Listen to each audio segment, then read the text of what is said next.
What are your expectations of this year's Congress here in Engelberg? Well, it was a rather surprise that I landed up here. It was my husband who suggested, why don't you come with me to this year? And for me, it is thinking about democracy, getting new ideas, and also the challenges we are facing, mainly from a Swiss point of view, from today's democracy. Well, I'm particularly interested in the relations between science and democracy, and I hope that we will debate and discuss some of the most important questions about the relation between these two fields. I'm especially interested in what lay citizens, lay people, how they perceive science, and also to what extent they should get involved in the governance of science and also in making decisions about the assessment and regulation of science. So I especially hope that we will discuss some of these questions today. Well, I think democracy, it's a very interesting topic, and I expect a lot of interesting discussions about this topic. And it's the first time I'm participating on this meeting, and in particular I'm pleased to be here because that's also part of my new duties. I'm a member of the Stiftungsrat of the Academy of Engelberg, and I was not involved in the selection of this team, but I think it's very up to date to have a discussion on challenges of democracy, because this form of governance is under pressure and has its limits, and it's good to discuss it also from a scientific point of view. Wir haben ein Thema gewählt, das etwas abseits der üblichen Themen ist, naturwissenschaftliche Themen, aber Demokratie und ihre Zukunft beschäftigt heute alle Bürger, auch im Zusammenhang mit der technologischen Entwicklung, mit naturwissenschaftlichen, ethischen Fragen. Und deshalb haben wir es für gut befunden, diese Thematik zum diesjährigen Punkt zu nehmen. Well, you certainly know that democracy is one of the crucial events on the level of political rule systems in the world. But if you look at the world, you will realize that democracy has not yet been realized all over the world. So we have different problems. One is the empirical side, how to understand democracy under the conditions of globalization and interculturality, and the other is the philosophical one.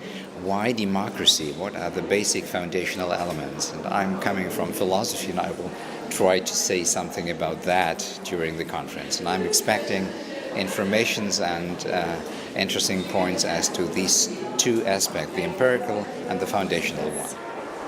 Well, I'm hoping for very lively and interesting discussions that tackle the topic of democracy and maybe also look at the United States versus maybe European or maybe Swiss type of democracy. I would say I would like to have some input about the different sorts of democracy all over the world, because I think democracy is a little bit in danger in many countries, and especially I want to know if there is possibility to improve democracy in Switzerland as well. This is a very timely and important topic, and the speakers are excellent, and I think the participants are also excellent. And there are various subjects where I'm not familiar with. It's not my field, so I would like to learn. I would like maybe to contribute, but I'm sure I will be very enriching, and it will be also covering aspects which I'm not familiar with, as I said, and which will show trends for the future. What do you think personally are the biggest achievements of nowadays democracy? I think for people to participate, to think about their own future, and so they think they have a handle in deciding what the future will bring them as well. So sometimes in the economy, we don't know, we think we are powerless, but at least in a democracy like Switzerland, we can think and we can act also to form our future. Well, I think especially the achievement is that, different voices can be expressed and can get involved and be part of making decisions about important issues.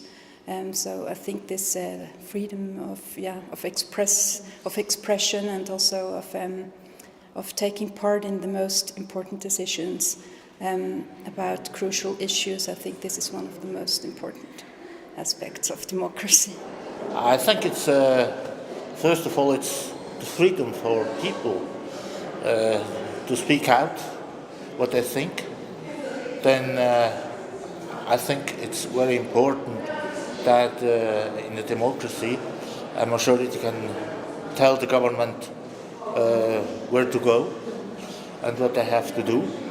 And if they do not what the people want, then that there is a possibility to vote against the government and elect a new government. It's, as the word says, it's the involvement of people, and to have a form of governance where the requirements of the people are met and the leaders or the rulers or whatever you call them are focus their action on what's needed by the population.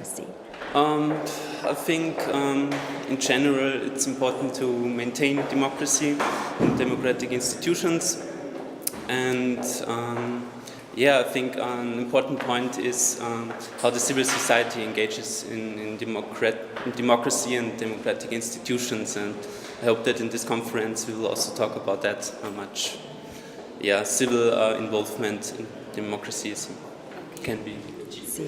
I think from a philosophical point of view, I would say that if you look at societies and communication between people, groups, institutions, states and cultures, what is very crucial is that you can't bring them under one and only one metaphysically serious horizon.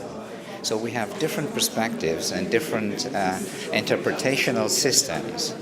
And the crucial question is, what is the form of political rule, at this level of political rule, that corresponds mostly to that structure? And I think this is democracy, and that is one of the reasons why democracy is not just one among the forms of political rule, but has an exceptional status that can be well-founded. Ich glaube, die Teilnahme des Bürgers an der Gestaltung des Staatswesens, an der Gestaltung der Zukunft, am Entscheid über wesentliche Fragen, die seine Familie betreffen. Das sind die großen Vorteile der Demokratie. Es wird nicht diktiert, es wird nicht befohlen, sondern es wird in einem partizipativen Prozess entschieden. Well, I think peace, probably peace, and a good lifestyle, good health, which is related to my own working area. Only democracy permits for the whole public a certain wealth and good lifestyle and health. But as you know, democracy can be defined different ways, and you can run it in different ways. And even in democracy, there are losers and winners. But I think the balance should be that everybody has a fair chance also to benefit. Well, definitely the civil liberties, the right for open press, for saying whatever somebody wants to say, unless it doesn't hurt another person's feelings. And in Switzerland, it's just amazing that the people can help decide in politics.